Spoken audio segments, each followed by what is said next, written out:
This is National Entrepreneurship Week brought to you by Microsoft, and this is Microsoft Launch, the program. I'm Alan Taylor from Inc. Magazine with my buddy Scott Duffy, who is the author of the book Launch. Scott, good to see you today. It's great to see you, Alan. So now you have one of your friends here. I know you know a lot about him, and our job is to help people get inspired by stories that are like Dave here, Dave Meltzer from Sports One Marketing. I mean, these stories, we all struggle in life, right? And especially when it comes to business. And I think Dave's story is quite inspiring.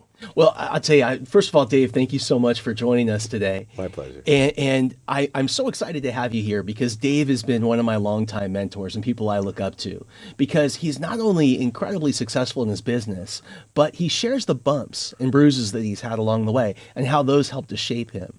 And so, Dave, I'd love you to share some of your experience and really what it means to the entrepreneurs watching today. Sure. Well, every great entrepreneur likes to tell you about the wins. Yeah. I kind of shifted the paradigm, and I like to focus in on this, what I call successive events of my life, because those difficult moments, the challenges that I faced, all really created the successes that I have. So I've redefined challenges or even failures as successive events. So being a millionaire in my 20s, a multimillionaire in my 30s, I actually retired and end up screwing all that up. And that was the best part of my career. Well, the interesting thing is the way most people talk, all you hear about is the wins. And I think that for most of us as entrepreneurs, it can feel really lonely when we're going through our own struggle. And so how did you get through those hard times and how did you really get those experiences to start working for you?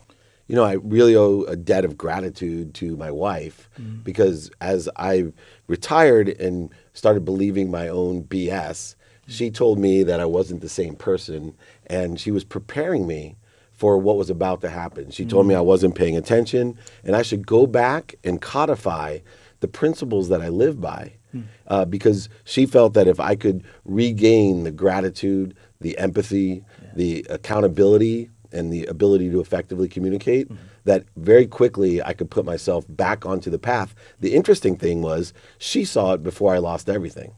Wow. As they usually do, by the way. I've been married 30 years, and my wife a number of times said, are you watching what's going on? Are you seeing what's going on? And I think in the tornado of what's going on, sometimes we do get lost. So it's great to use our partners as kind of, somebody that actually is the navigator helping us and listen to them.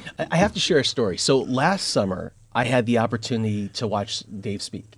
And one of the people in the audience at the very end asked if there was only one thing that we should do, like as entrepreneurs. We have good days, we have bad days. We don't know which is which until sometime way down the line, because we don't know what will make it the experience. But the question was, if there was only one piece of advice that you would give an entrepreneur to turn things around, what is it?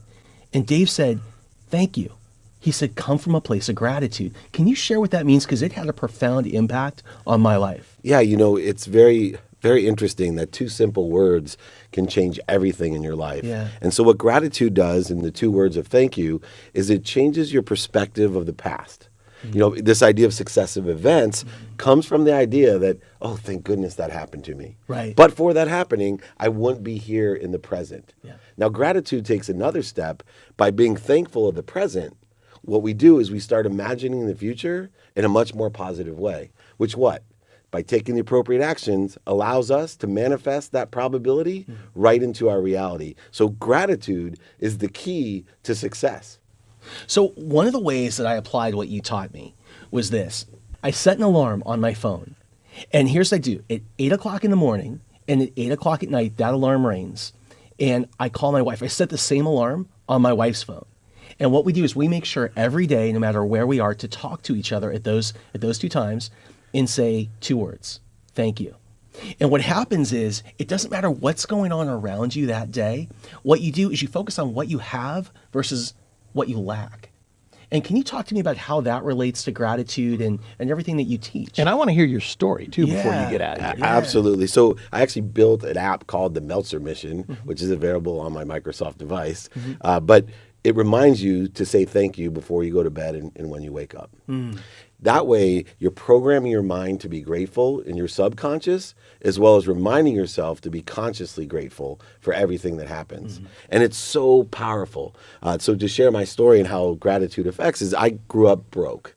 Single mom, 6 kids. So all I wanted to be was rich. But my mom didn't have anything. So all she could teach us was gratitude and empathy. Empathy was forgiveness because she knew we were imperfect, especially when you have 5 boys and 1 girl. And so I took that gratitude and subconsciously I became very successful.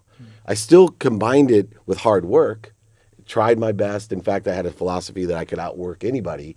But without gratitude, it was amazing. When I became self-entitled, I lost my own gratitude. I became self-entitled and I was retired in my 30s. And pretty soon I felt like I deserved everything. And this idea of entitlement is a crucial issue for younger people today. Oh, yeah. And if they only knew about how empowering gratitude was. And when we give to others by being gracious, more comes to us. And so instead of this me feeling that I had because I had made it finally and I felt I deserved everything that I made, I started just giving it all away. By the way, for those who are watching right now, raise your hand if you've also been one of those entrepreneurs that thinks they can outwork anybody that works for them, because I'm one of those guys. I think that's our mantra. I can work so hard, nobody can outwork me. Oh, yeah. Well, and so then the question is that all it takes? Is that all it takes is working harder than anyone else? I thought it did, and I did. I made millions of dollars outworking everyone. But where the key success, and it took me about 9 months to make everything back. And where I gained the power that really changed my life was it wasn't just discipline, strategy, and awareness, the action principles that I created. It was actually foundational values, guideposts, and the laws of attraction that allowed me to imagine and utilize my energy in such an efficient manner to manifest what I want. So what it allows me to do is I think of what I want. It could be anything. I think of it, it's a possibility. I imagine it in a certain way. I become inspired. And inspiration is awesome because it mathematically takes your possibility and makes it a probability. And that's now where the action takes place, is that probability has only one thing in its way, you.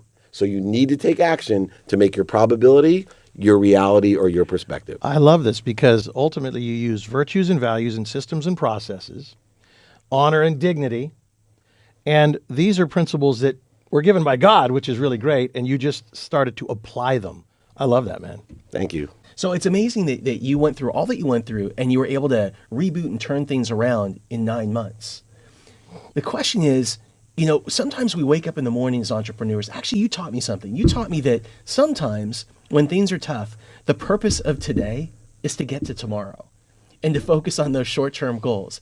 And so if you had 1 or 2 pieces of advice for the person that maybe is struggling out there to take their dream and make it a reality, what would that be? Number 1 rule of entrepreneurship, stay in business. I had these grandiose ideas as an entrepreneur, and if I just would have realized that my only goal of today first is to stay in business, then I'll never fail. Because as long as I'm in business, all these great companies, including Microsoft, didn't start off the way they were. What they did is they took one day at a time and they made sure they were in business tomorrow. My first goal still today, and I run one of the most notable sports agencies in the world. You're the Jerry Maguire. My goal, literally, every day after I meditate is, what do I need to do today to stay in business tomorrow? Once that's done, everything else is gravy. And eventually I know that if I manifest what I desire, I'll evolve into what I'm supposed to do. The second piece of advice would be, everything comes at the right way at the perfect time. Trust the universe, but tie up your camels. That's my... I love it. All right, I'll add one to that. How do you eat an elephant? 1 bite at a time. One day at a time, right? Absolutely. Same philosophy. It's so counterintuitive because so often we hear to look out into the future, 5, 10, 15 years, versus thinking one day and one thing at a time. Yeah. And so that's great advice. It is. Yeah. Dave Meltzer, everybody, Sports One Marketing. Well, we're celebrating National Entrepreneurship Week, presented by Microsoft.